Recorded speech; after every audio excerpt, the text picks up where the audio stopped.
বলছিলাম না যে পণ্ডিত আমি তবলাটা বাড়ি করলাম, আর তুমি গান করলাম না, হইলো?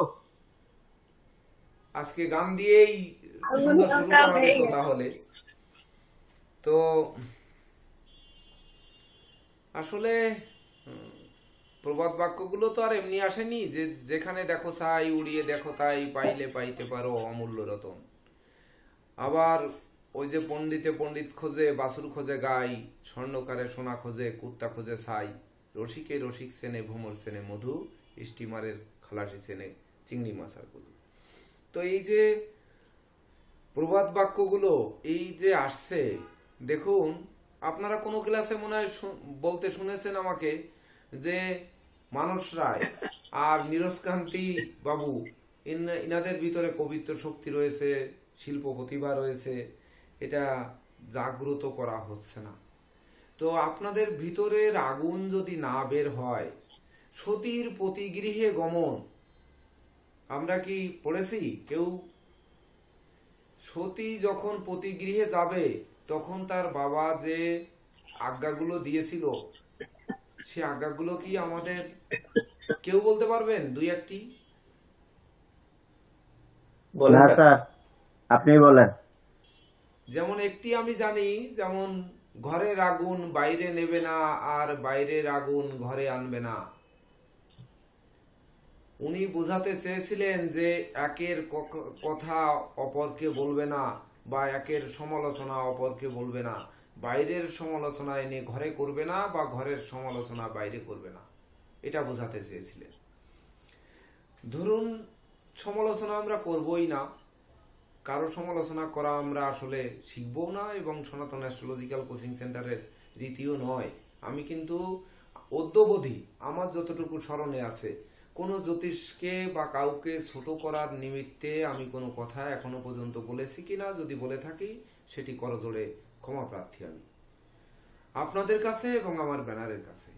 কারণ হচ্ছে যে ধরেন এই যেমন সকালবেলায় ব্রাহ্মণদের নিয়ে একটি কথা বললাম, এটি কিন্তু বাস্তব জীবনে ঘটেছে যে চতুর্থীর দিনে উনি পূজা করতে চাচ্ছেন না, কারণ ওদিন বাস্তু পূজা কিভাবে হয় আসলে হয় না। তো উনরা জানেন হয় না, কিন্তু এর ভিতরে যে গুঁড়ো তত্ত্ব রয়েছে সেই গুঁড়ো তত্ত্বটা উনরা জানেন না। এবার উপর থেকে একটু একটু জানেন, ভুল তো সাধারণ করবেনই, তার জন্য সেই আলোচনা করতে গিয়ে একটু বেশি বাড়িয়ে বলা হয়ে গেল। তো আসলে আলোচনা সমালোচনা না করলে কিন্তু মূল জিনিসটা অনুধাবন করা যাবে না। জ্যোতিষশাস্ত্র মানে আপনারা মনের ডাক্তার, জ্যোতিষশাস্ত্রবিদ মানে মনের ডাক্তার। তার মনের কথা খুঁজে বের করতে যে পারবে সেই জ্যোতিষ। আর জ্যোতিষ মানে ঈশ্বরের আলো, সেই ঈশ্বরের আলো পেতে হবে, তার জন্য প্রত্যেককে সাধক হতে হবে। আচ্ছা, আমরা কি নাগা সাধুদের কোনো ইতিহাস আমরা জানি? নাগা সাধু নাম শুনেছেন কেউ? নাগা সন্ন্যাসী বা নাগা সাধু? হ্যাঁ স্যার, সন্ন্যাসী দেখছি, তারপরে শুনছি, সামনে দেখছি, বৃন্দাবন দেখছি। হ্যাঁ, হ্যাঁ, কুম্ভ মেলায় গেলে বেশি দেখা যায়। আর কুম্ভ মেলা গুলো ভিডিওতে দেখছি স্যার, ভিডিওতে দেখছেন? আচ্ছা আচ্ছা, যাই হোক। তো এই যে নাগা সন্ন্যাসীরা কিন্তু যখন সন্ন্যাস ধর্ম গ্রহণ করেন তখন 12 বছর ধরে তাদের যাচাই বাছাই এবং পরীক্ষা নিরীক্ষা করা হয়। তারপরে তাদেরকে যখন দীক্ষা দেয়, তো দীক্ষা দিয়ে যখন তাদেরকে এই নাগা সন্ন্যাস রূপে তাদের গ্রহণ করে, তখন কিন্তু তার পরিবারের সাথে স্বপিণ্ডীকরণ করে। স্বপিণ্ডীকরণের অর্থ হচ্ছে মানে পরিবারের সাথে সম্পর্ক বিচ্ছেদ করার জন্য একটা যজ্ঞ করে, সেটাই কিন্তু স্বপিণ্ডীকরণ, আমাদের ভাষায় স্বপিণ্ডীকরণ, পঞ্জিকার ভাষায়। তো করে আর পরিবারের সঙ্গে ভাই বোন আত্মীয় পরিজন তার কেউ নেই, শুধু সেই জগৎ পিতা বা দেবাদিদেব মহাদেব ছাড়া তার আর কোনো কেউ নেই। এমনকি তারা দিনে একবার আহার করেন, জীবনে কোনো কাপড় চোপড় পরেন না, এমনকি মাটিতে ঘুমান, কলার পাতায় খান, ভিক্ষা করে জীবন যাপন করেন। ভিক্ষাও নির্দিষ্ট কয়টা ঘরে ছাড়া যে ভিক্ষা করতে পারেন না, 5টা না 7টা বেজোড় সংখ্যা আর কি, সেই সংখ্যা ঘরে গিয়ে ভিক্ষা চাইবেন। যদি ভিক্ষা না পায় তাহলে ওই দিন খাবে না, না খেয়ে থাকবে, তবু তারা সন্ন্যাস ধর্মকে ত্যাগ করবে না। তো তো এই যে করবে না কেন, তাদের ভিতর কি রয়েছে, কেন তারা এইদিকে ছুটছে? শত শত বছর নয়, হাজারো বছর ধরে এই নাগা সন্ন্যাসরা কিন্তু চলছে তাদের মতো। তো এই যে আমরা সকালবেলায় কিন্তু একটু আপনারা তন্ত্রের কথা বলেছিলেন, এই তন্ত্রই কিন্তু হচ্ছে সাধক। যে প্রকৃত সাধক, সে সাধনা যারই করুক সে একদিন জয়ী হবেই।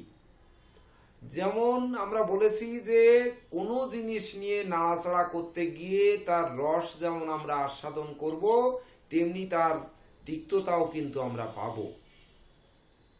সংমিশ্রণে যদি না আসা যায়, যদি আপনারা আশেপাশে লোকজন না পান, সুদূর পাহাড়ে বসবাস করেন, বা দেখা যাচ্ছে সমুদ্রের ভিতর একটা বাড়ি, বিশ্বের ভিতর একটা দেশ আছে, সমুদ্রের ভিতর একটা বাড়ি, সেখানে 3 জন না 5 জন লোক বসবাস করে, একটা দেশ, স্বাধীন দেশ। তো এইরকম যদি হয়, তাহলে আমরা কার সঙ্গে যাচাই করব? জ্যোতিষশাস্ত্র আমি কিন্তু সকালেও বলেছি বা বারবার বলি যে আপনারা যতটুকু শিখেছেন এইটুকুকে যদি আপনারা গবেষণা করার সুযোগ পান, বিশেষ করে প্রয়োগ কৌশলটা যদি জানেন, ঠিক মতো প্রয়োগ করতে পারেন, তাহলে যে কথা সকালে বলেছি, আজকে রাহুর তারিখে অন্তিমকালে বা সন্ধ্যাকালেও আমি বলছি যে ওই আপনাদের জেলার মধ্যে আর দ্বিতীয় জন আসবে না। শুধু এই 50 ক্লাসটাকে বা যে 52টা ক্লাসকে একটু গবেষণা করে দেখেন। হ্যাঁ, অনেক কষ্ট। তাহলে আপনারা তো বলবেন যে, বা বলেছেনও যে গবেষণা করার সময় কোথায়, আমরা সময় পাই না। সময় যদি না পাই তাহলে ছেড়ে দিই এটা। কারণ হচ্ছে মাছ সমুদ্রে যেহেতু আমাদের কোনো লাভ নেই, সময় যদি দিতেই হয় তাহলে দেওয়ার মতো দিতে হবে। দেওয়ার মতো যদি না দেওয়া হয় তাহলে ওই যে যেমন পঞ্জিকা নিয়ে মুখ থুবড়ে পড়তে হবে, বা কোনো গ্রন্থ নিয়ে বই থুবড়ে পড়তে হবে। এইবার গ্রন্থগত যে বিদ্যা, বই থেকে জ্যোতিষশাস্ত্র যে অধ্যয়ন অধ্যাপনা করবেন, সেটি কিন্তু বারবার করে বলছি যে সুদূর অতীতকালে লেখা বই। এইবার বাস্তব জীবনে, বর্তমান জীবনে তার ফলাদেশ প্রতিফলিত হওয়া খুবই কঠিন। তো এখনকার জীবনের সঙ্গে আমাদের মিলাতে হবে যে সেই প্ল্যানেট বা সেই যোগ, সেই করণ, সেই অবস্থান কি হচ্ছে। আমরা তার জন্য গবেষণা একটু রত থেকে দেখি, চোখ বন্ধ করে ভেবে দেখি, বা আশেপাশে মিলিয়ে দেখি। যখন 5 জনকে নিয়ে মিলাতে পারবেন, তখন দেখবেন প্রকৃত সাধনায় সিদ্ধিলাভ এসে গেছে। তো আজকের ক্লাসে নবগ্রহ স্রোত আর প্রয়োজন নেই, যেহেতু সরস্বতী স্রোত বিদ্যার দেবী, তার সরস্বতী স্রোত পেয়ে গেছি। এদিকে সেই স্রষ্টার উদ্দেশ্যেই গান, যেটা এটা বাউল গান বলে নাকি না ভজন গান, যা হোক সেটিও শুনলাম। তো ভজন গান স্যার, ভজন গান, ভজন গান, হ্যাঁ। তো ভজন গান যেহেতু শুনলাম, সেটাও সেই স্রষ্টার উদ্দেশ্যে নিবেদিত। তো সেই অনুযায়ী আমরা ক্লাসে পদার্পণ করি। আপনাদের কিন্তু বিশেষ করে আমি সকালেও বলেছি, এখনো বলছি, টপিকস কিন্তু একটাই রয়েছে যে আজ শিখবো প্র্যাকটিক্যাল জ্যোতিষ পর্ব 2। সকালবেলায় আলোচনাই শুধু শুনেছেন, আমার কথাই শুনেছেন। এখন আপনারা বলবেন, আমি শুনবো এবং আমি সেখান থেকে শিখব। আপনারা বলেছিলেন যে বাস্তুশাস্ত্রে 2-1টি ক্লাস দরকার, আমিও বলেছিলাম হ্যাঁ 2-4টি ক্লাস দরকার। যেমন বাস্তুশাস্ত্র শেষের দিকে বলা হয়েছে যে আপনারা টেরই পেলেন না যে আজকের ক্লাসটা বাস্তুশাস্ত্রের মধ্যে অলরেডি আমরা প্রবেশ করেছি। তো এই বাস্তুবিধি কি, বাস্তুদেব কে? দেখুন, ওই যে আপনাদের পঞ্জিকার জ্যোতিষ বচন পড়তে বলেছিলাম যে গৃহ নির্মাণ করার জন্য যখন কোনো কেউ আসবে আমাদের কাছে, তখন আমরা কি দিই, আমরা কি বলবো? তো বাস্তু দেবতা, এমনকি অনন্ত সর্প হচ্ছে বাস্তুর মূল কারক দেবতা। তিনি পূর্ব উত্তর শিয়রে নাকি উত্তর শিয়রে বাম কাঁধে মানে বাম পাশে শয়নে থাকেন। তার উদরে গৃহ করলে কেমন হবে, তার পৃষ্ঠদেশে গৃহ নির্মাণ করলে কি হবে, তার পাদদয়ে গৃহ নির্মাণ করলে কি হবে, এই অনুযায়ী কিন্তু গৃহ নির্মাণের তথ্য দেওয়া রয়েছে, যদিও আমি খুঁজে পাচ্ছি না। বিদ্যারম্ভ, গৃহারম্ভ, হ্যাঁ পেয়েছি। দেখেন আপনারা 177 নম্বর পৃষ্ঠা, 177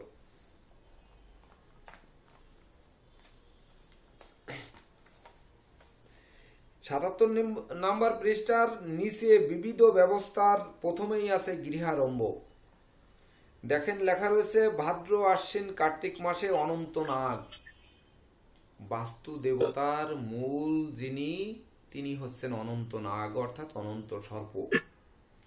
তিনি পূর্বশিরা হয়ে শয়ন করেন, পূর্ব দিক মাথা দিয়ে। অগ্রহায়ণ, পৌষ ও মাঘ মাসে দক্ষিণ শিরা মানে দক্ষিণ দিকে মাথা দিয়ে শয়ন করেন। ফাল্গুন, চৈত্র, বৈশাখ মাসে পশ্চিম দিকে মাথা দিয়ে শয়ন করেন। জ্যৈষ্ঠ, আষাঢ়, শ্রাবণ মাসে উত্তর দিকে মাথা দিয়ে শয়ন করেন, বাম পাশে শয়ন করেন। তার উদর স্থানে গৃহ নির্মাণ করা শুভ, মানে তার পেটের উপর গৃহ নির্মাণ করতে হবে। এইবার আপনারা বলবেন অনন্ত সর্প কি সারা পৃথিবীব্যাপী শুয়ে থাকে নাকি? তাহলে বসমাতা কোথায় শুয়ে থাকে? বসমাতা বা গঙ্গা দেবী কি শুধু গঙ্গাতেই থাকেন, না যেখানে জল আছেন সেখানেই থাকেন? পবিত্র ভেবে পবিত্র অন্তর থেকে যে জলকে আপনি গঙ্গা জল বলে মানবেন, সেখানেই গঙ্গা দেবী আধিষ্ঠ বা অধিষ্ঠিত হবেন। এটাই হচ্ছে আমাদের বিশ্বাস বা আমার ব্যক্তিগত বিশ্বাস।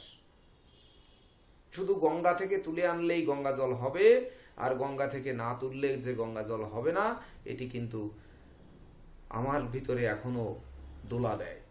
আমি মনে করি পবিত্র জলই, স্রোতস্বিনী যে কোনো জলই গঙ্গা জল বলে পবিত্র। কারণ আমরা জলে স্নান করেই তো পবিত্র হই।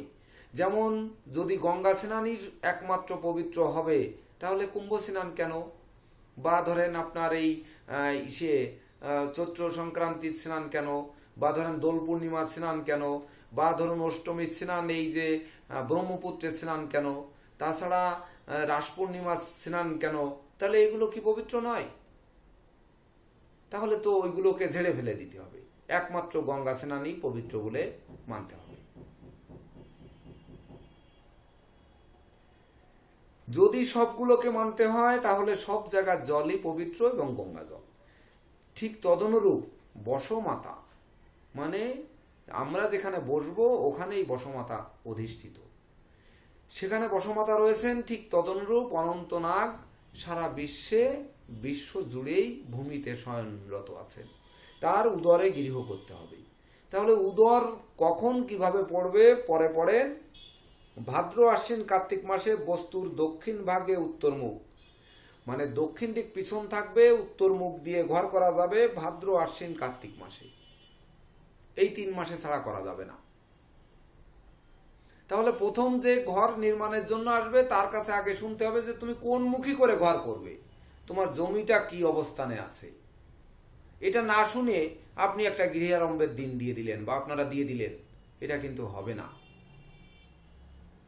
যখন ওই গৃহ নির্মাণের ক্ষেত্রে যিনি গড়বন্ধন দিতে আসবেন বা গৃহবন্ধন দিতে আসবেন, সেই পণ্ডিত যদি বলে বসেন যে এই দক্ষিণের পুতায় এখন যে ঘর করছো বা ওই দক্ষিণ দিকে উত্তর মুখ দিয়ে ঘর তৈরি করছো, এটা তো বিধিসম্মত নয়, তখন কিন্তু আপনার ওই এক জায়গার থেকে যখন গৃহারম্ভ হবে ও জায়গায় কিন্তু কমপক্ষে 50টা লোক সমাগম হবে। ওই 50টা লোকই কিন্তু আপনাদের পচাবে যে অমুক জ্যোতিষ হচ্ছে এই বিহিত দিয়েছিল আমাদের গৃহ নির্মাণ করার জন্য। আর ওই 50 থেকে 500 হতে আর সময় লাগবে না। নেগেটিভ শব্দ আগে দৌড়ায় আর পজিটিভ শব্দ ধীরে ধীরে আসে, এটা মাথায় রাখতে হবে। মরণের খবর দ্রুত পৌঁছায়, কিন্তু জন্মগ্রহণ করা শব্দ ধীরে ধীরে কানে আসে, এটা মাথায় রাখেন, তাহলে বুঝতে পারবেন। আজ এবং ভেবেও দেখবেন যে মৃত্যুর সংবাদ কিভাবে কিভাবে যেন চলেই আসে, দেখবেন, যাচাই করে দেখবেন। তারপরে আছে অগ্রহায়ণ, পৌষ ও মাঘ মাসে বাস্তুর পশ্চিম ভাগে পূর্বমুখ। ফাল্গুন, চৈত্র ও বৈশাখ মাসে বাস্তুর উত্তর ভাগে দক্ষিণ মুখ এবং জ্যৈষ্ঠ আষাঢ় শ্রাবণ মাসে বাস্তুর পূর্ব ভাগে পশ্চিম মুখে গৃহ করা শুভ। তারপরের লাইন দেখেন লেখা আছে, কেননা নাগের মস্তকে গৃহ করলে গৃহস্বামীর মৃত্যু হয়। তাহলে ওই অনন্ত নাগের মস্তকে যদি আমরা গৃহ করি তাহলে গৃহস্বামীর মৃত্যু হবে। এবার কতদিনের মধ্যে মৃত্যু হবে, এটা একটা প্রশ্ন থেকে যায়। সেটি আমরা কিভাবে বের করব? এটা কি বাস্তুশাস্ত্র দিয়ে বের করব না জ্যোতিষ দিয়ে বের করব? কোনটা দিয়ে বের করব? জ্যোতিষ দিয়ে স্যার। তখন চলে আসতে হবে আমাদের আবার সেই জ্যোতিষের কাছে।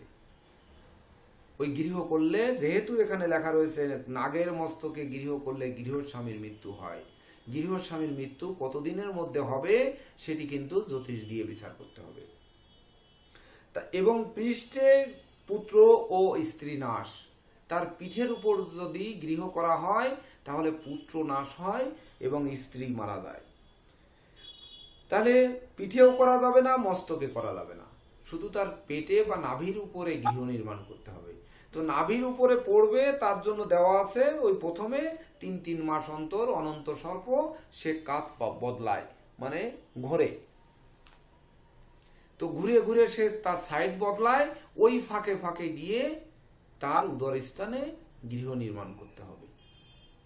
এইবার ঈশান কোণে, হিন্দু ধর্ম মোতাবেক বা সনাতন ধর্ম মোতাবেক ঈশান কোণে গড় বন্ধন করে, গড় বন্ধনের দ্রব্যাদি দিয়ে, না পারলে আমরা ব্রাহ্মণ ডেকে তাকে দিয়ে আমরা বন্ধন করিয়ে তারপর গৃহ নির্মাণ করব। তারপর দেখেন লেখা রয়েছে, বৈশাখ আষাঢ় শ্রাবণ কার্তিক অগ্রহায়ণ ও ফাল্গুন এই 6 মাস সোম বুধ বৃহস্পতি শুক্র ও শনিবারে অশ্বিনী রোহিণী মৃগশিরা আদ্রা পুষ্যা উত্তর ফল্গুনী হস্তা চিত্রা স্বাতী অনুরাধা মূলা উত্তরাষাঢ়া শ্রবণা ধনিষ্ঠা শতবিশা উত্তর ভাদ্রপদ রেবতী নক্ষত্রের শুক্ল পক্ষে শুভ তিথিতে শুদ্ধ কালে চন্দ্র ও রবি শুদ্ধ হলে জুত জামিত্র বেদ রহিতে। কি হলো এবার? মাসগুলো হবে বৈশাখ আষাঢ় শ্রাবণ কার্তিক অগ্রহায়ণ ফাল্গুন। এই 6 মাসে যদি সোমবার বুধবার বৃহস্পতিবার শুক্রবার ও শনিবার পড়ে, সেই দিনে যদি অশ্বিনী রোহিণী মৃগশিরা আদ্রা পুষ্যা উত্তর ফল্গুনী হস্তা চিত্রা স্বাতী অনুরাধা মূলা উত্তরাষাঢ়া শ্রবণা ধনিষ্ঠা শতবিশা উত্তর ভাদ্রপদ রেবতী নক্ষত্রের শুক্ল পক্ষের শুভ তিথিতে শুদ্ধ কালে, যেদিন চন্দ্র এবং রবি শুদ্ধ হবে, চন্দ্র শুদ্ধি রবি শুদ্ধি শিখেছি আমরা, শিখিনি। তাহলে চন্দ্র শুদ্ধ হয় কি করে, অশুদ্ধ হয় কি করে জানি না, বাস্তু কি করে শিখবো বলে? পঞ্জিকা দেখা ক্লাস শুরু করলাম, যে পরপর 2-3টি ক্লাস চলবে, কিন্তু সবার মুখে হাত। তখন আজকের মতো এই আগ্রহ কিন্তু আর ছিল না, এবং আজকের মতো এত উপস্থিতিও কিন্তু ছিল না। কি করব, নিজেকে পিছিয়ে আনতে হলো। তাহলে রবি কিভাবে শুদ্ধ হয় আর চন্দ্র কিভাবে শুদ্ধ হয় এটাই কিন্তু শিখে আসতে পারিনি। বাস্তু তো শিখবো আমরা।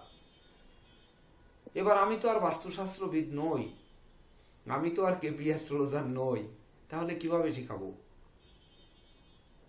তারপর জুত জামিত্র বেদ রহিতে, জুত জামিত্র বেদ রহিতে লগ্নের কেন্দ্র অষ্টম ও দ্বাদশ স্থানে, এটা নাই আপনারা বুঝলেন যে লগ্নের কেন্দ্র, লগ্নের অষ্টম ও দ্বাদশ স্থানে শুভ গ্রহ থাকলে ও তৃতীয় ষষ্ঠ একাদশ স্থানে পাপ গ্রহ থাকলে পূর্বোক্ত মুখে গৃহারম্ভ প্রশস্ত, মানে উপরে যে দিকে পিছন দিয়ে 3 মাস অন্তর ঘর করতে বলেছে সেই দিনে গৃহ করা প্রশস্ত। যদিও আমাদের খোঁজার দরকার নেই, পঞ্জিকাতে তো দেওয়াই থাকে যে এই জুত জামিত্র রহিতে, তারপরে হচ্ছে রবি চন্দ্র কবে শুদ্ধ হয়েছে, এটা তো এর ভিতর লেখাই আছে। কিন্তু আমাদের ওইটা যদি জানা থাকতো, আমরা যদি রবি শুদ্ধি চন্দ্র শুদ্ধিটা জানতাম, তাহলে কিন্তু আমরা তর্ক বিতর্ক করতে পারতাম। কিন্তু আমরা জানি না, আমরা এখানে স্যার কিন্তু ওই অপরের দ্বারস্থ হচ্ছি। স্যার, জাতকের জন্মশুদ্ধি এখানে তো মূল তারিখ গুলো দেওয়া আছে, কিন্তু ওই জাতকের চন্দ্রশুদ্ধি কিনা রবি শুদ্ধি কিনা সেটা আগে জানতে হবে। গৃহস্বামী কিনা যে তারিখে তার জন্য যে পত্রিকা তারিখে দেখা শিখতে হবে।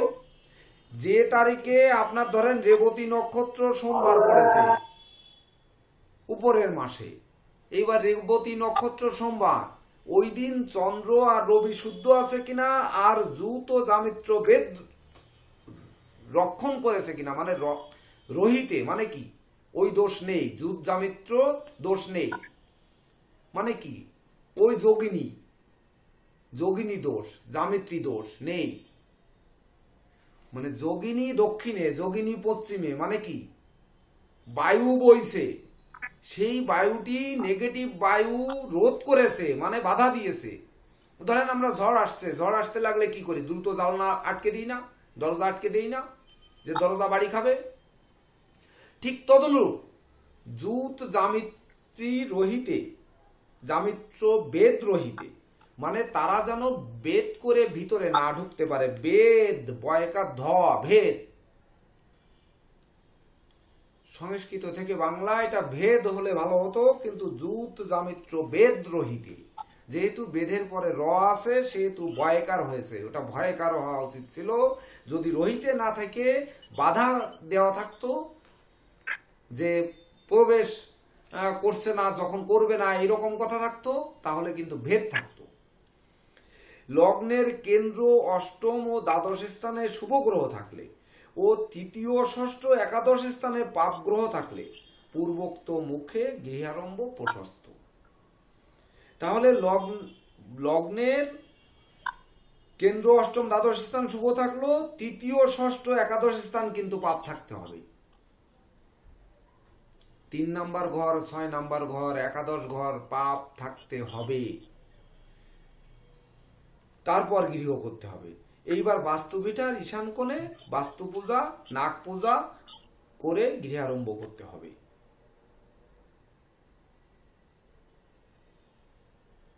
স্যার, চন্দ্রশুদ্ধি তো স্যার জাতক বেঁধে হবে। ওই গৃহস্বামী যিনি, তার রাশি থেকে ওই দিন চন্দ্র শুদ্ধি কিনা রবি শুদ্ধি কিনা তারা শুদ্ধি কিনা সেটা হিসাব করতে হবে। হ্যাঁ অবশ্যই, যে জাতকের নামে জমি, এখন সব ডেটে তো আর ওই জাতকের চন্দ্রশুদ্ধি নাও থাকতে পারে। যখন চন্দ্রশুদ্ধি ওই জাতকের থাকতে হবে, তা কিন্তু নয়। জাতকের প্ল্যানেট আর তার হোরারি প্ল্যানেট, মানে গোচর প্ল্যানেটে যেদিনে আপনি গৃহ নির্মাণের দিনটা দিচ্ছেন, ধরেন সোমবার বা বুধবার, এইবার খনা বলেছেন সোম শুক্রে চাষ আর বুধ বৃহস্পতিতে গৃহবাস, তাহলে সোম শুক্রবারে জমি চাষের জন্য প্রশস্ত সময়, আর বুধ বৃহস্পতিতে গৃহবাসটা শুভ যোগ বা শুভ সময়। তাহলে বুধবার বৃহস্পতিবার পরে এইরকম বার দেখে দিন দিতে হবে গৃহ নির্মাণের ক্ষেত্রে।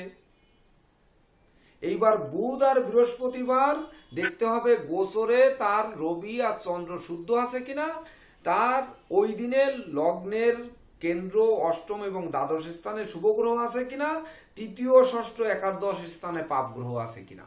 যদি থেকে থাকে তাহলে তাকে বলে দিন যে আপনি গৃহ নির্মাণ করুন। তাহলে সেই জাতকের লগ্ন লাগতেছে না এখানে? হ্যাঁ স্যার, জাতকের লগ্ন লাগতেছে, রাশি লাগতেছে না? তাহলে কি হলো?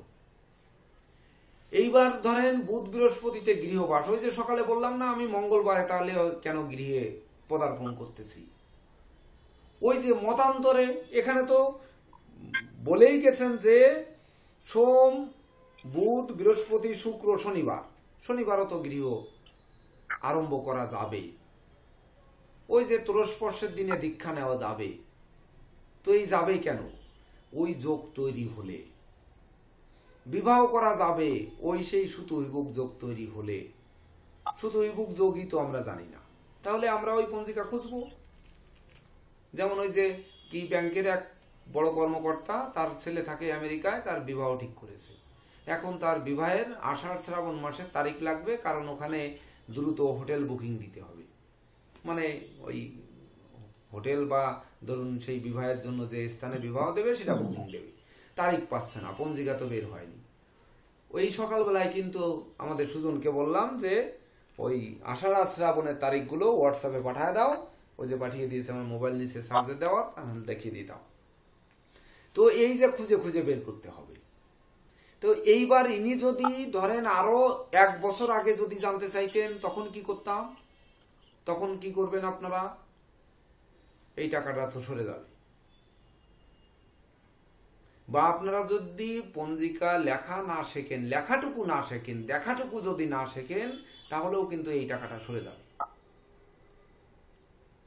লেখা শেখা আরো পরে, কিন্তু দেখাটাই কিন্তু আমরা শিখতে পারলাম না।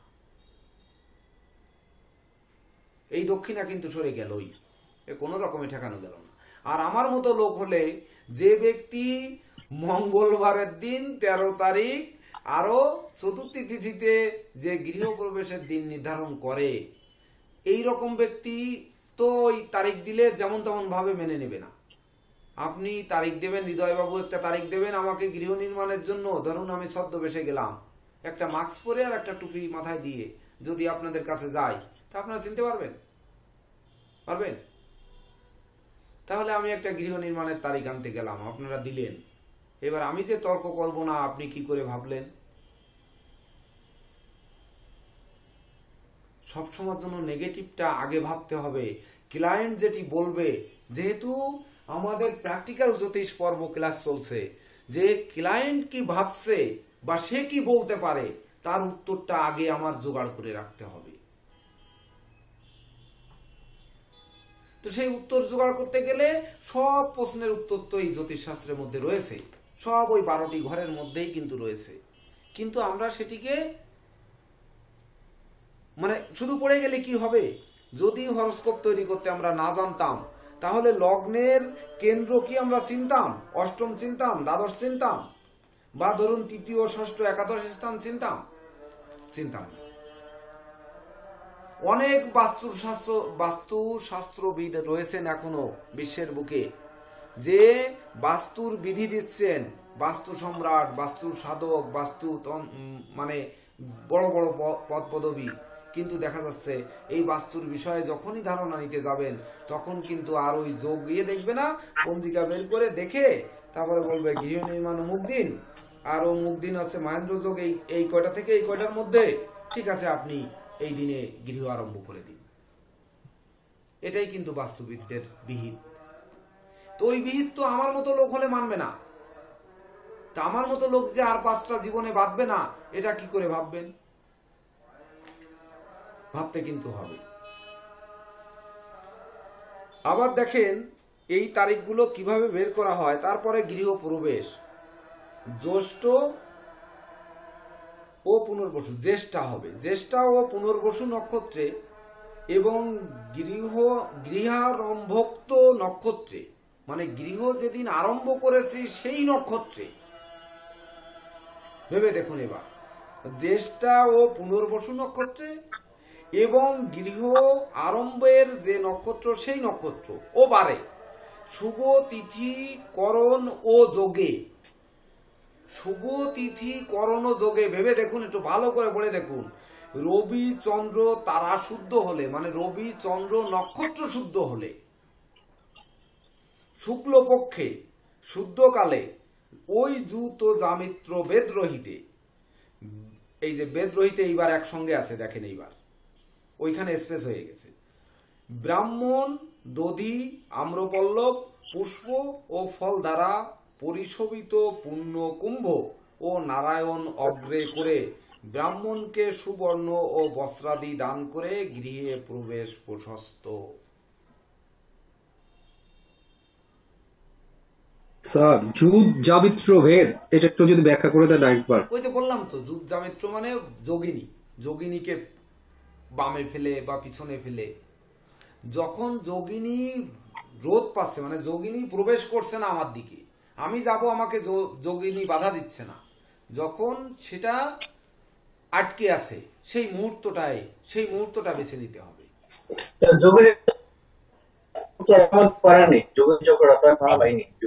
ওই তারিখে তো 13 ফেব্রুয়ারি না স্যার?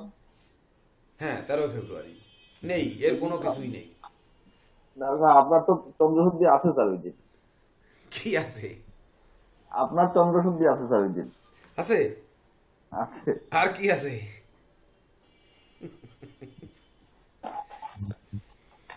দেখেন এখানে দেওয়া আছে 1, 2, 4, 6, 8, 10, 11, 13, 15, 17, 19, 20, 22, 24, 26 নক্ষত্রের তারা শুদ্ধি। তাহলে ওই তারা শুদ্ধি এখানে ওই যে চন্দ্র রবিচন্দ্র তারা শুদ্ধ হলে, তাহলে তারা শুদ্ধ এবার জ্যেষ্ঠা পুনর্বসু নক্ষত্র, অথবা যে যে ভিডিও আরম্ভ করা হয়েছে 630 পৃষ্ঠায়।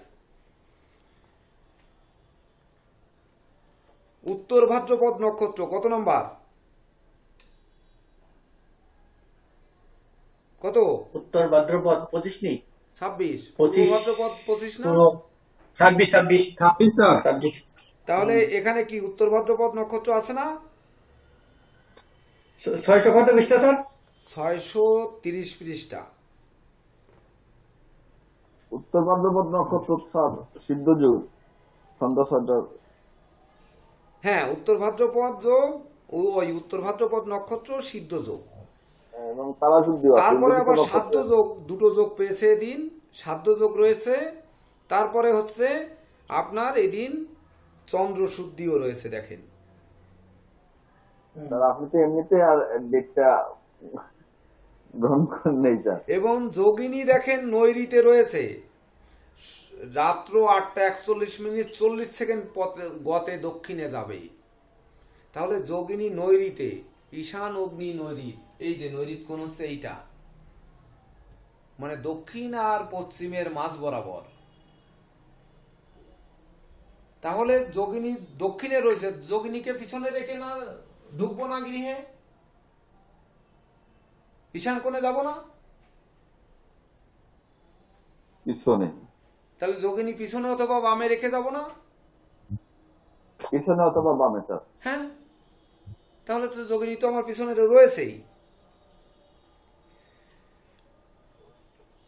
আর দেখেন ওই যাত্রায় রয়েছে শুভ নক্ষত্রামৃত যোগ, কিন্তু উত্তরে নাস্তি। আমি উত্তরে তো যাচ্ছি না, আমি যাব ঈশানে।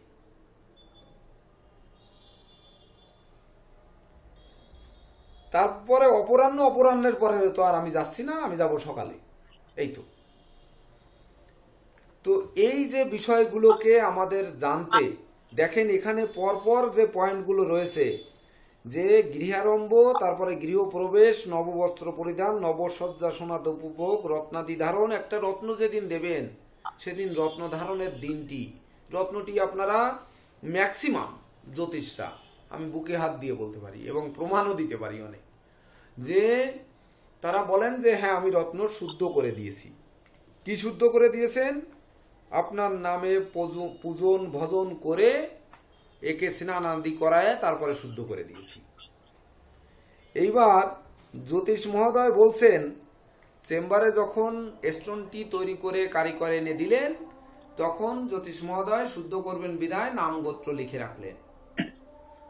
এমনকি কি করলেন, উনি দোকানের কর্মচারীকে বললেন সকালে ঠাকুরকে যখন ফুল দিতে আসবে ঠাকুরের উদ্দেশ্যে, তো ওখান থেকে দুটো ফুলের পাতা ছিঁড়ে, একটা তুলসী পাতা ছিঁড়ে ওর সঙ্গে দিয়ে একটু মুড়ায় রেখে দিস, বিকালে কিন্তু পাথরটা নিতে আসবে। কারণ ওই পকেটে করে নিয়ে ট্রেনে যাব বা বাসে করে যাব, পকেটে যদি পকেট মার হয়ে যায় তাহলে কি হবে? এটাই কিন্তু সত্য কথা। আসলে পকেট মার হয়ে গেলে, এত দামি একটা রত্ন পকেট মার হয়ে গেলে কি হবে? কিন্তু তাই বলে পকেট মার হয়ে যদি যায় তাহলে আমার ব্যবস্থা ওই চেম্বারেই করতে হবে, জায়গাটি শোধন করার জায়গাটি চেম্বারেই করা উচিত, নাকি করা উচিত না? হ্যাঁ, না হলে তাহলে ক্লায়েন্টের সাথে প্রতারণা করা হচ্ছে না? ঈশ্বর সবকিছুতে ছাড় দেবে, কিন্তু প্রতারককে ছাড় দেবে না, কখনোই নয়।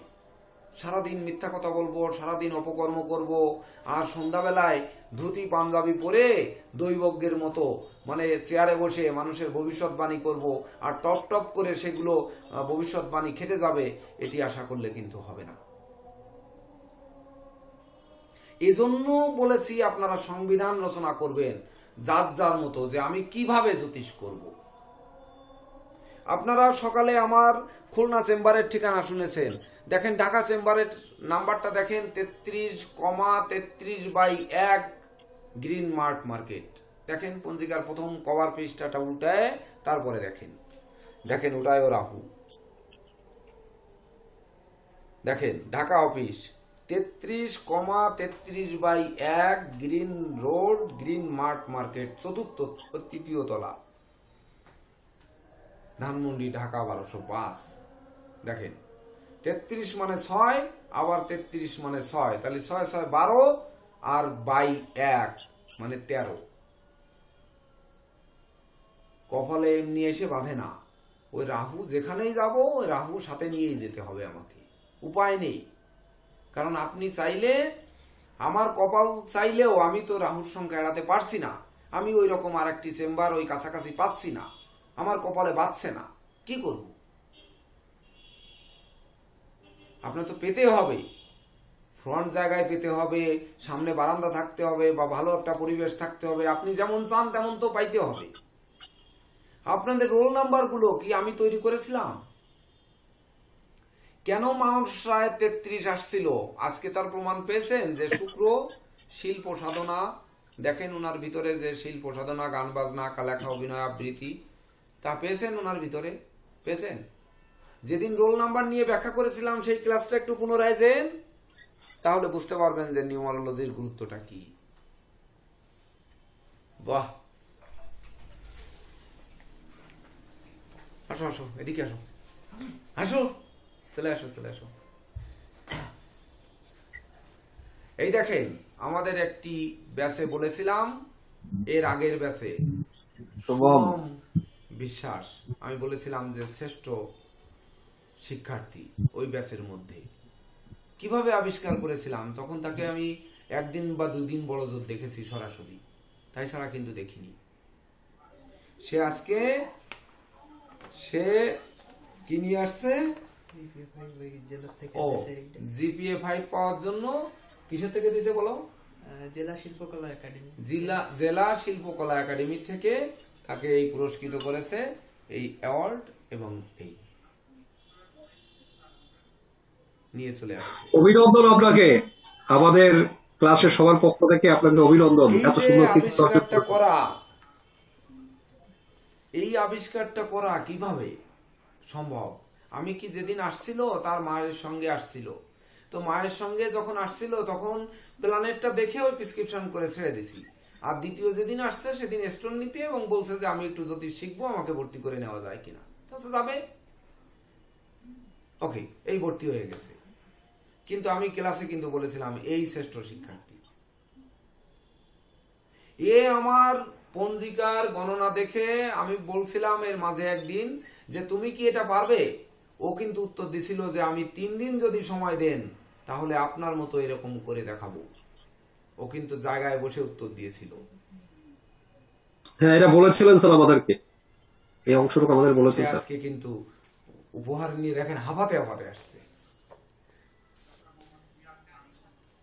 এবং মেডিকেলে চান্স পেয়েও সে আসবে, দেখবেন। আজকের ক্লাসের এই স্মৃতি থাকবে, এই শুভম বিশ্বাস কিন্তু মেডিকেলে চান্স পাবে এবং সরকারি মেডিকেলে পড়বে, এটাও বললাম। সবাই আশীর্বাদ করবেন। নমস্কার। জি, আপনার জন্য শুভকামনা রইল। আমাদের পক্ষ থেকে অনেক অনেক আপনাকে শুভকামনা, শুভেচ্ছা। বেস্ট অফ লাক, অনেক দূর এগিয়ে যান, এই কামনাই করছি। Good luck.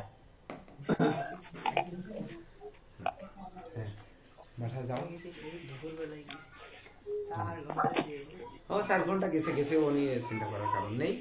তুমি যাও, যে রেস্ট নাও।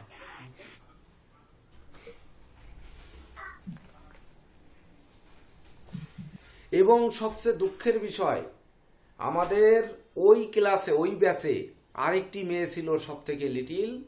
সে 9-এ পড়াকালীন সময় জ্যোতিষ শাস্ত্র শিক্ষা নিত, পরমা রয়। গত 3 দিন আগে তার মা আসছে হাতে বুক লিস্ট নিয়ে, তার বই কিনে দিতে পারেনি। তার এইচএসসি পরীক্ষা হচ্ছে আগামী বছর। ওই যে এপ্রিল মে বা জুনে হবে।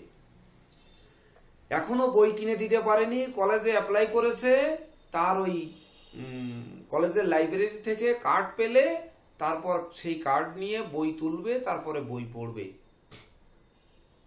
শুনে আমি বুক লিস্টটার মাজা কেটে আমার সরজিৎ যে ভাগ্নে তার কাছে দিয়ে বললাম, তুমি এই বই কয়টাকে ওর নাম্বার লিখে রেখে বললাম যে দোকানে যাও, যে বইগুলো দেখো।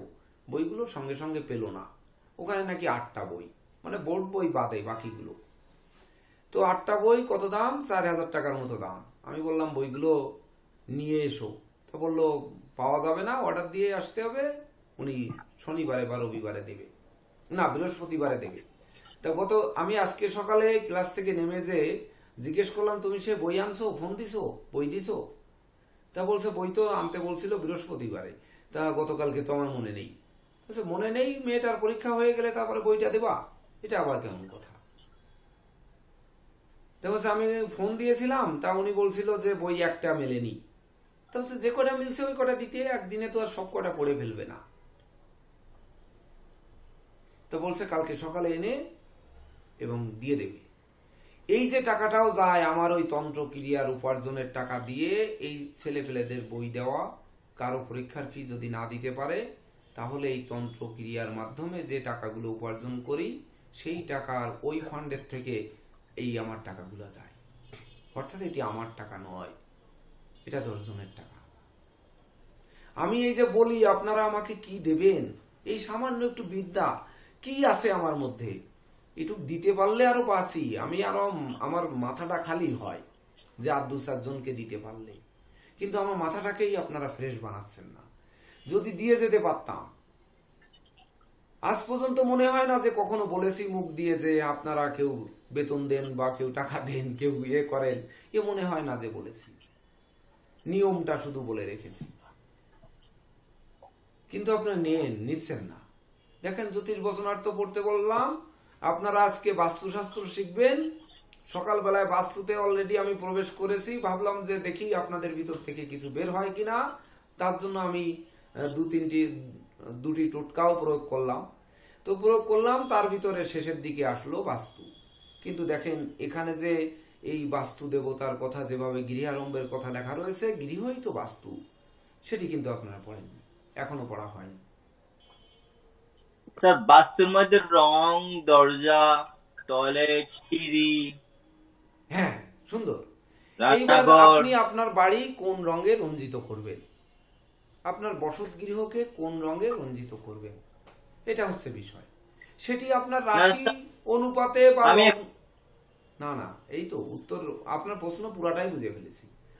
মানে আপনার জন্য কোন রং শুভ হবে, সেই রংটাই তো আপনি করবেন।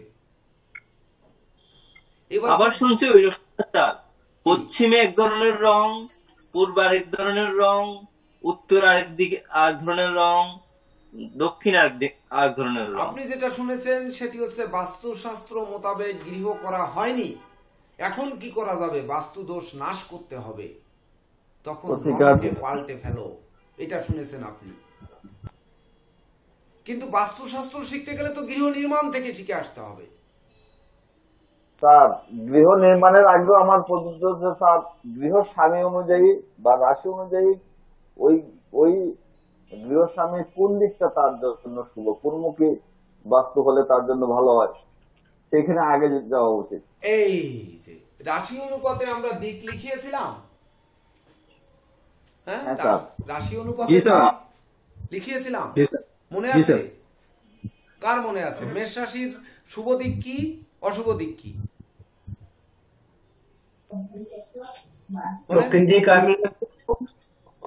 মেষ রাশির পূর্ব দিক শুভ, আর অশুভ কোন দিক? ওর বিপরীত হবে। কি হবে তাহলে? পশ্চিম দিক।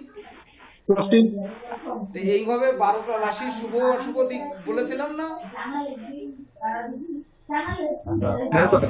হ্যাঁ নাকি? যেমন বৃশ্চিক রাশির কি হবে বলেন? বৃশ্চিক রাশির শুভ দিক কি? পশ্চিম স্যার। উত্তর। মকর রাশি শুভ দিক কোনটা? আরে এটা তো মনে হয়নি। কে বলছে হয় না? এটা তো আমরা জানি না স্যার। এটা হয়নি মানে? এটা হয়নি স্যার, এটা হয়নি, এটা আমরা ক্লাস তো পাইনি। যদি হয়ে থাকে তাহলে কি হবে? হয়তো স্যার আমি ছিলাম না ওই দিন। রাশি অনুপাতে শুভ দিক আর অশুভ দিক ক্লাস হয়নি? স্যার ক্লাসটা হয়েছে স্যার, ক্লাসটা হয়েছে স্যার। পাইনি, আমি তো নতুন একটা রিংশন করছি কিন্তু সেখানে তো দেখছি না। দেখেন পাবেন। আলোচনা গিয়েছে নি না হলে আজকে লিখে নিন, লিখে নিন, বলে দিই। আমার আবার ভুল বলি কি? হ্যাঁ, আমার তো একটা ভুল বলা অভ্যাস আছে। ভুল বলা অভ্যাস আছে, যদি ভুল থাকে কারেকশন করে নেবেন, দ্রুত লিখে নেন। কারো এখান থেকে সাউন্ড হচ্ছে, একটু খেয়াল করেন। একটু সাউন্ড মিউট করে সবাই লিখে নিন, আর যদি ভুল থাকে পরে কারেকশন করে নেবেন।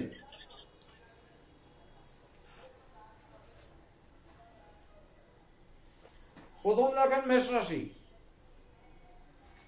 শুভ পূর্ব দিক, অশুভ হচ্ছে পশ্চিম দিক।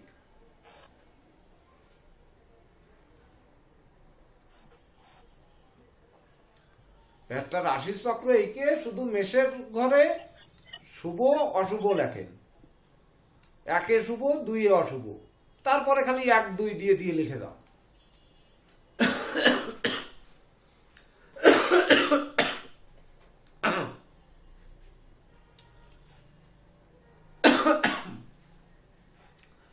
বৃষ রাশির হচ্ছে দক্ষিণ দিক শুভ, উত্তর দিক অশুভ।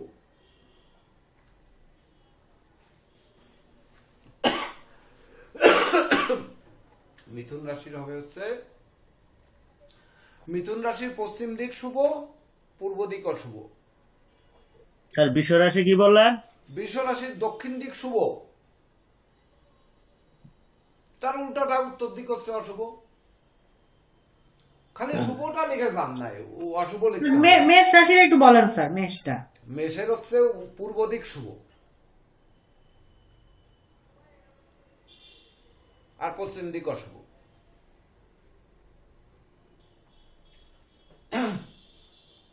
এবার কর্কট। মেষ, বৃষ, মিথুন, মিথুনে লেখেন পশ্চিম দিক শুভ।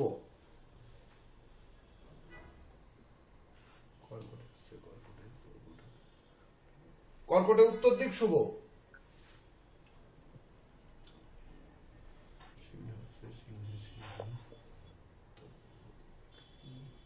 পূর্ব দিক শুভ। সিংহে, সিংহে পূর্ব দিক শুভ। সিংহ করে কন্যা। সিংহে, সিংহে, সিংহে হলো পূর্ব দিক শুভ। কর্কট স্যার, কর্কট। মেষ, বৃষ, মিথুন, কর্কট। কর্কট তো বললাম উত্তর দিক শুভ। মেষ, বৃষ, মিথুন, কর্কট, সিংহ, কন্যা। কন্যা হবে, কন্যা হবে দক্ষিণ দিক শুভ।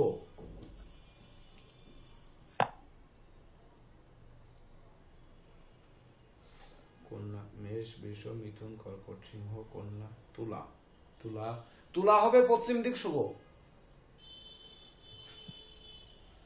মেষ, বৃষ, মিথুন, কর্কট, তুলা? সিংহ। তুলা হবে পশ্চিম দিক শুভ, পশ্চিম।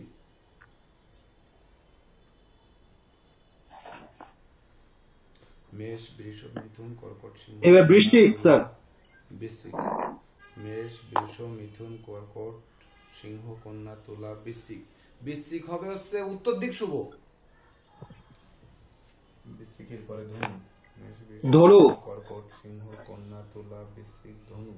ধনু, ধনু, ধনু, ধনু। ধনুটা একটু পরে লেখেন, রাখেন। মেষ, বৃষ, মিথুন, কর্কট, সিংহ, কন্যা, তুলা, বৃশ্চিক, ধনু। ধনু, ধনু, ধনু। পূর্ব দিক শুভ। ধনু, হ্যাঁ পূর্ব দিক শুভ। মেষ, বৃষ, মিথুন, কর্কট, সিংহ, কন্যা, তুলা, বৃশ্চিক, ধনু। পূর্ব দিক শুভ। তারপরে হচ্ছে ধনু, মকর। মেষ, বৃষ, মিথুন, কর্কট, সিংহ, কন্যা, তুলা, বৃশ্চিক, ধনু, মকর। মকর, মেষ, বৃষ, মিথুন, কর্কট, সিংহ, কন্যা, তুলা, বৃশ্চিক, দক্ষিণ, ধনু, মকর। এটা কি দক্ষিণ হবে স্যার? দক্ষিণ দিক শুভ, হ্যাঁ ঠিক। এই তো, তাহলে ক্লাস না হলে আপনারা জেনেছেন কি করে? স্যার এখন যে বলছেন ওটা থেকে স্যার আবার রিভিশন হচ্ছে। তারপর হচ্ছে কুম্ভ, মেষ, বৃষ, মিথুন, কর্কট, সিংহ, কন্যা, তুলা, বৃশ্চিক, ধনু, মকর। মকরের পরে হচ্ছে কুম্ভ। কুম্ভ স্যার পশ্চিম দিক। হ্যাঁ, কুম্ভ পশ্চিম দিক হবে। মেষ, বৃষ, মিথুন, কর্কট, সিংহ, কন্যা, তুলা, বৃশ্চিক, ধনু, মকর, কুম্ভ। কুম্ভ পশ্চিম দিক। মকর মকর মকর হচ্ছে পূর্ব দক্ষিণ দিক। দক্ষিণ। আর মিন হচ্ছে ইয়ে দিক, ওই দত্তরি পশ্চিম। উত্তর দিক।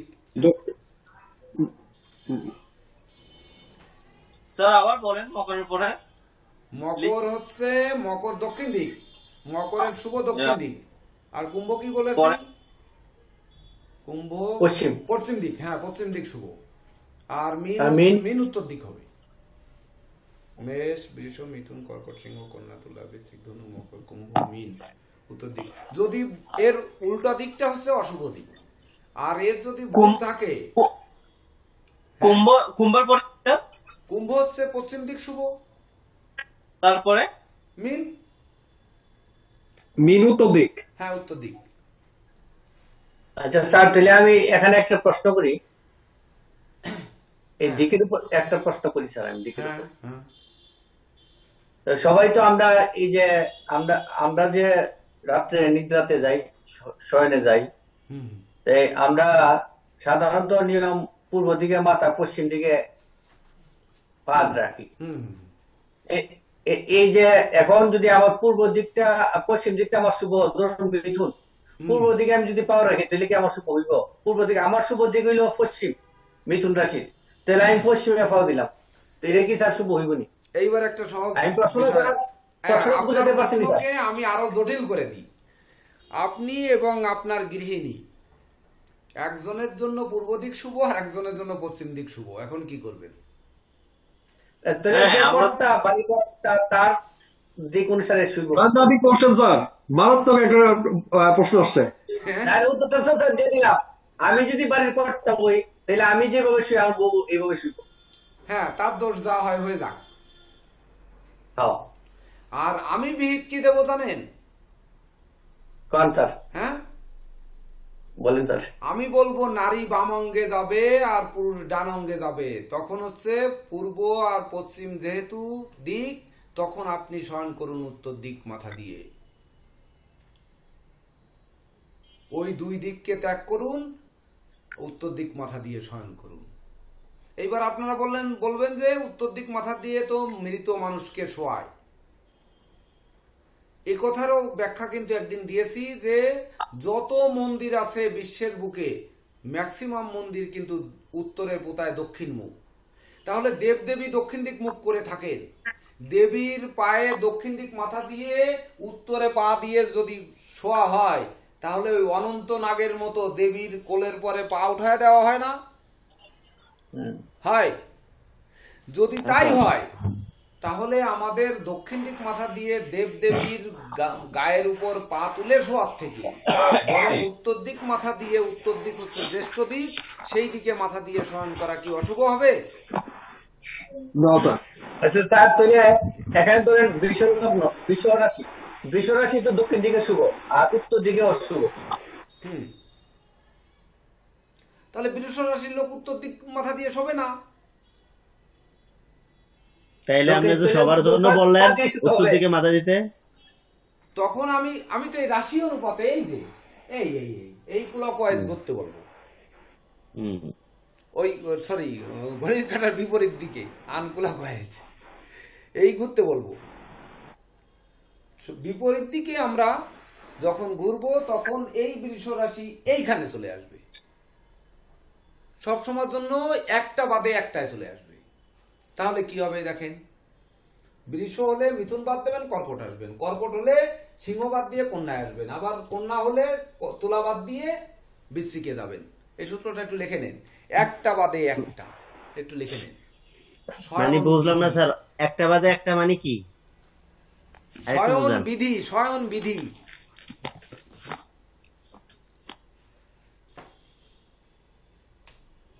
যদি মেষ রাশির লোক হয় তার জন্য মেষ রাশির হচ্ছে জাতক। এইবার ধরেন তুলা রাশির হচ্ছে জাতিকা।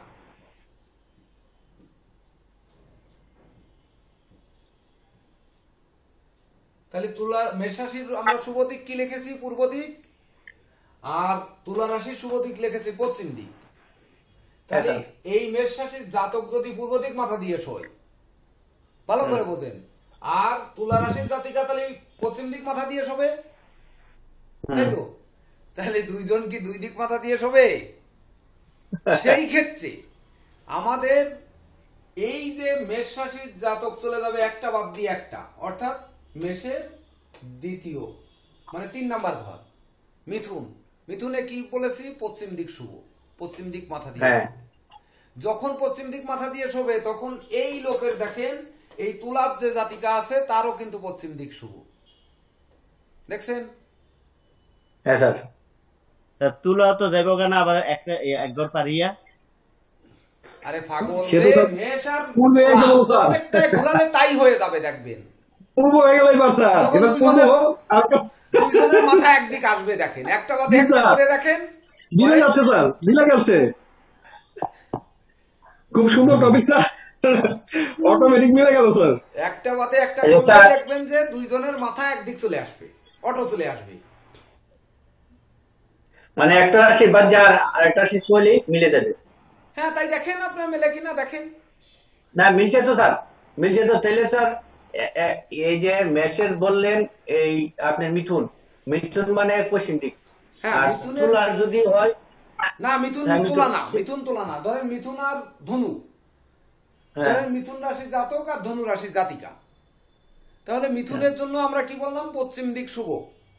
আর ধনুর আচ্ছা। জন্য বললাম পূর্ব দিক শুভ, তাই তো?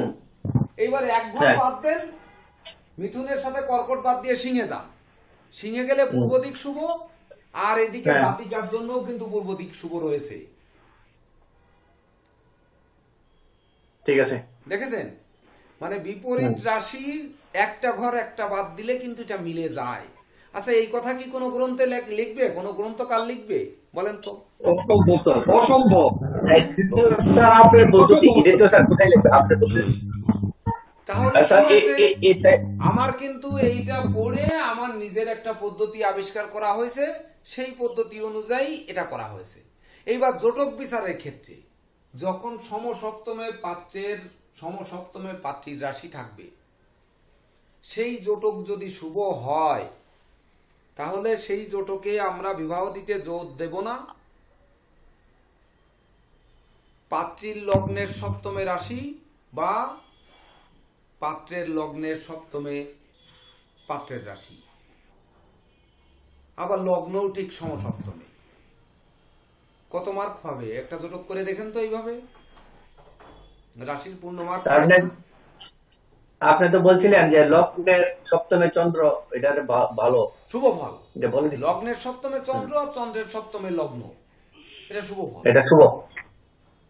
তাহলে একটা ঘর করে বাদ দেন, দেখেন কত সুন্দর ভাবে দুইজনে একদিক মাথা দিয়ে শোয়া যায়। দুইজনের দুই দিক মাথা দিয়ে শোয়ার প্রয়োজন নেই। আর দুইটা স্যার একটা রাশি চক্রের উত্তরায়ণ দক্ষিণায়ন যে বলে, যে এটা একটা গ্রহের উত্তরায়ণ দক্ষিণায়ন, একটা গ্রহ উত্তর থাকলে দক্ষিণায়ন, এই যে বিষয়টা উত্তরায়ণ দক্ষিণায়ন, এটা তো আমরা বুঝি না। মানে একটা রাশি চক্রের পূর্ব দিক কোনটা, পশ্চিম দিক কোনটা, উত্তর দিক কোনটা, দক্ষিণ দিক কোনটা? একটা রাশি মেষ উত্তর, এই তো সরাসরি ম্যাপের মতো ধরবেন, মেষ উত্তর তুলা দক্ষিণ। আচ্ছা, আর হচ্ছে পূর্ব, আর হচ্ছে কর্কট হচ্ছে পশ্চিম। সেই অনুযায়ী এই যে ঈশান, এই অগ্নি, এই নৈরিত, এই বায়ু। এইটি স্যার না? হ্যাঁ, এই বিষয়ে আমি একটু জানতে চাই। এই যে রাশি দিয়ে জানলাম যে শয়ন বিধি, রাশি দিয়ে জানলাম আপনার গৃহ নির্মাণ, এছাড়া কি কি কাজে এই দিকটা কাজে আসতে পারে স্যার? শয়ন বিধি পেলাম, আর দায়িত্বটা কি আমার খুঁটে শিখানো, না দায়িত্বটা হচ্ছে আপনাদের প্রশ্ন করে জানা? কার প্রশ্ন? এই জন্য স্যার প্রশ্নটা প্রশ্নগুলো কেন আপনাদের কাছে লেখা নেই? প্রথম আমলের প্রশ্নগুলো কেন আপনাদের কাছে সব সময় হাতের কাছে থাকে না? ওটা তো একটি আর্ট পেপারে লিখে রাখতে বলেছিলাম যে আপনারা কি ধরনের প্রশ্ন করবেন, বলেছিলাম না? গৃহ নির্মাণের প্রশ্ন রয়ে গেছে স্যার। যেমন আমি যেহেতু পূর্ব দিক শুভ, একদিন পূর্বর তার বাড়ির পূর্ব ভিটায় সে ঘর বানালো, তাহলে সে তো বের হবে স্যার পশ্চিম মুখীতে। তো সেই ক্ষেত্রে মুখ করে কি বের হওয়াটা ঠিক কিনা? কেন ঠিক আর অঠিক কি রয়েছে?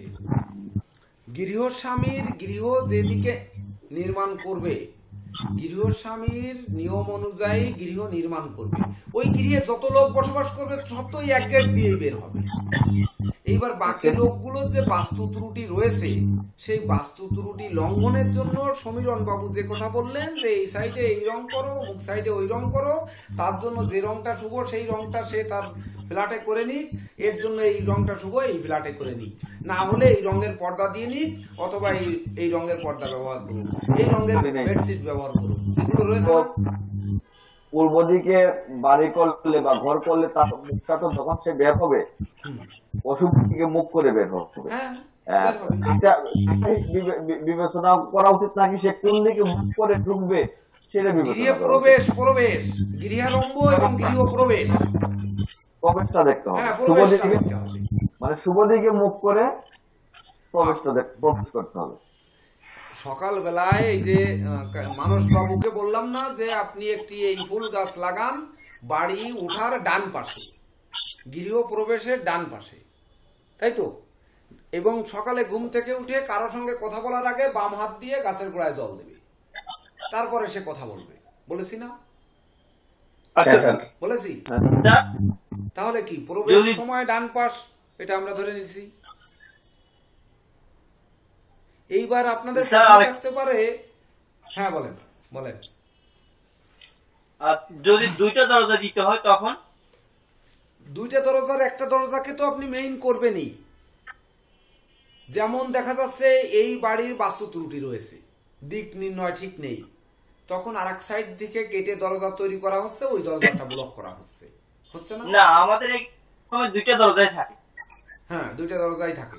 আগুন লাগলে একটা থেকে দৌড়ে বের করা যায়, ডাকাত পড়লে যাতে আরেক দিক থেকে বের হওয়া যায়, এই তো। এর রহস্যটা কি? যে মুরব্বীরা যা করতো যে এক ঘরে দুই দরজা রাখতো, ঠিক না? এখনো রাখে তো, মন্দিরে থাকে এক দরজা, আর আমরা যেই ঘরে মানে শুভ ওই ঘরগুলাতে রাখে দুই দরজা। এর আসল ব্যাখ্যা কি স্যার? আসল ব্যাখ্যা নয়, কথা হচ্ছে যে ওই যে বাস্তু মতে যদি ব্যাখ্যা চাইতে হবে, বাস্তু মতে, যেহেতু বাস্তুর ব্যাপারে কথা হচ্ছে, তাহলে বাস্তুশাস্ত্র মোতাবেক আমাদের নির্ণয় করতে হবে যে তার দিকটি শুভ কি। এইবার দুটি দরজা সে রেখেছে, সে বাস্তু মতে রেখেছে নাকি এমনি আর একটা দরজা সুবিধার জন্য রেখেছে, যে সামনের দিকে ডাকাত পড়বে পিছন দিক থেকে দৌড়ে পালাবো, তার জন্য রেখেছে, সেটা ভাবতে হবে না? মুরব্বীরা করে গেছে আর অমনি হবে নাকি সেটা? না, আমাদের এখানে করা হয় বেসমেন্টে একটা দরজা থাকে, মেইন যেখানে আমরা থাকি ওইখান দিকে আরেকটা দরজা থাকে, সবসময় দুইটা দরজা থাকে। থাকে, এটা তো থাকেই। আমার নিজের বাড়িতেও সাইডে রাখা ছিল, আমি বন্ধ করে দিছি, সাইডে রেখেছিলাম, সাইড থেকে আরেকটা ছোট রাস্তা আছে, সেই পথে 6টা বাড়ি আছে, কিন্তু আমি ওই দরজাটা বন্ধ করে দিয়েছি। স্যার বলছি যে আমরা যে মানে আমরা এই কুষ্টি থেকে আমরা বুঝবো যে আমাদের বাড়ি কোন দিকে? অনেকে বলে না যে আপনার ঘরের দিকে, আপনার রাস্তার দিকে,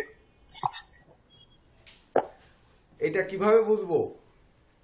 হ্যাঁ, অনেকে বলে যে আপনার উত্তর দিকে রান্না হয় বা দক্ষিণ দিকে রান্না হয়, বা আপনার রাস্তা পূর্ব দিকে, অনেকে বলে। আমরা বলে ফেলি এইরকম যে একটা ক্লায়েন্টকে মোটিভেট করার জন্য এটা বলা হয় যে এই ব্যক্তি কিভাবে জানলো যে আমার বাড়ির টিউবওয়েলটা আছে এই সাইডে, আপনার বাড়ির টিউবওয়েল আছে অমুক সাইডে, আপনার রান্নাঘরটা আছে অমুক সাইডে, আপনার বাথরুমটা আছে বাইরে অমুক সাইডে, এইরকম বলে তো জ্যোতিষরা, বলে না? হ্যাঁ বলে। হ্যাঁ বলে, হ্যাঁ ঠিক স্যার, বলে স্যার, আমরাও তো বলি। কিন্তু এটা কিন্তু এটা বীজ মন্ত্র, এটা এত সহজ না, এটা সহজে কিন্তু পাওয়া যাবে না। ওইটাই কিন্তু তন্ত্র, মানে সাধন ভজনের মাধ্যমে এক হচ্ছে আপনাকে চর্চা করতে করতে আপনার মুখে চলে আসবে, অথবা ওই কর্ণপিশাচী সাধনা করতে করতে কর্ণপিশাচী বলে দেবে, অথবা আপনাকে ওই হরস্কোপ বিচার করে তারপরে বলতে হবে। এইবার হরস্কোপ নেই, শুধু হাতের রেখা থেকে বলবেন, সেটিও কিন্তু বলা সম্ভব। স্যার আমি দুইটা একটা পাঠিয়েছি আপনার হোয়াটসঅ্যাপে।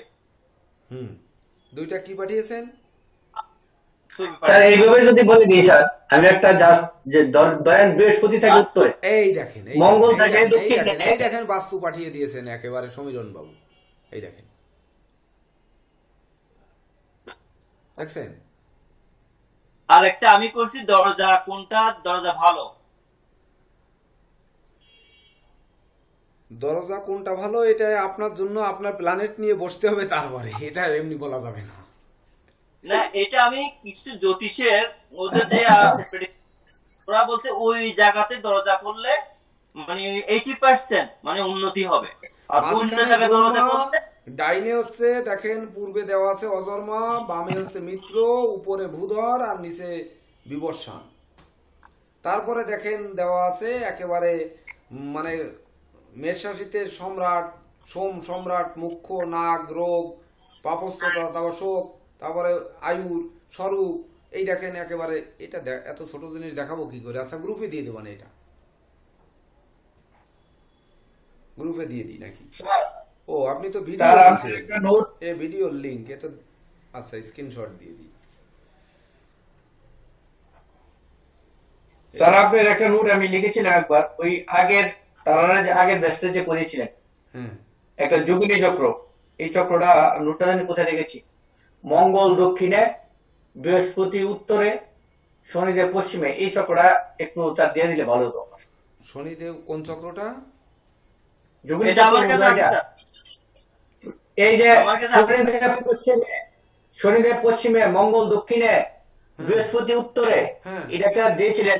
এই চক্রটা আমার কাছে ছিল, এখন যেন কোথায়, এটা আগের আগের এটা সমীরণদার কাছে আছে। সমীরণদা এটা গ্রুপে দিয়ে দিয়েন। আচ্ছা ঠিক আছে, দিয়ে দেবো, গ্রুপে দিয়ে দেবো। মানে যোগিনী চক্র নাকি? চক্রের নাম কি? যোগিনী চক্র সম্ভবত এই যে গ্রহগুলি কোন দিকে শুভ, মানে বৃহস্পতি কোন দিকে শুভ, উত্তরে শুভ, মঙ্গল দক্ষিণে শুভ, শনি পশ্চিমে শুভ, এই চক্রটা যোগিনী চক্র। দিয়ে দেবো, বুঝতে পারছি, দিয়ে দেবো, গ্রুপে দিয়ে দেবো। এটা স্যার আগের বিস্তারের দেশ দিচ্ছেন আমাদের ঠিক কিছু নোট আমি দিব, আমার পঞ্জিকাটা বের হোক, একটু মাথা শান্ত হোক, তারপরে আপনাদের কিছু নোট আমি দিব। আচ্ছা স্যার আমার একটা প্রশ্ন ছিল স্যার, আপনি যখন এপ্রিল বাইশ হয় না তখন মানুষ পঞ্জিকা লেখেন স্যার, আপনি আগে কোনো পঞ্জিকা রচনা হয়নি। এফিমেরিজ বের হওয়ার আগে পঞ্জিকা রচনা হয়নি।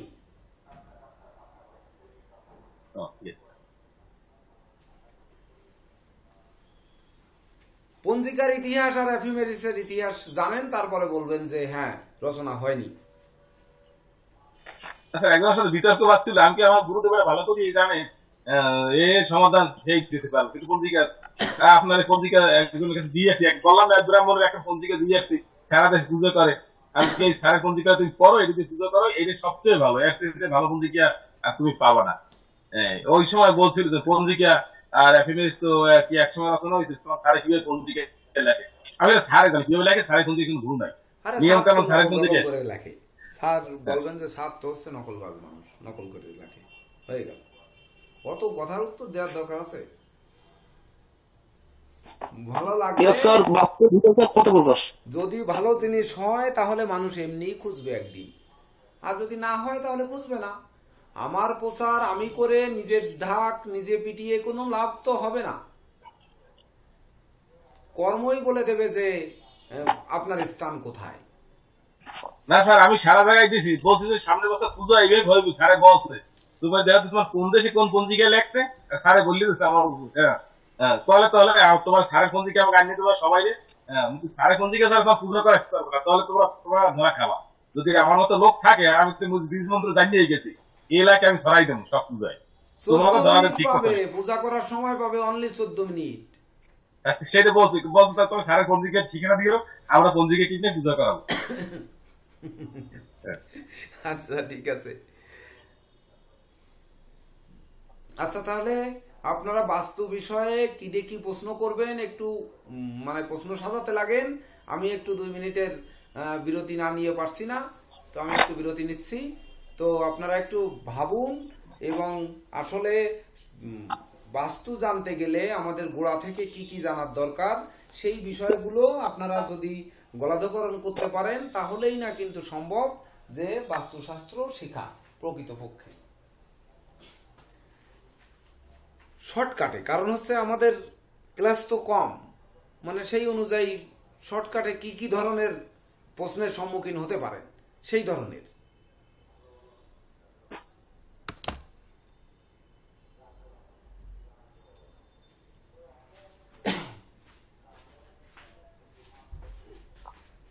সুভাষদা, হ্যাঁ দাদা।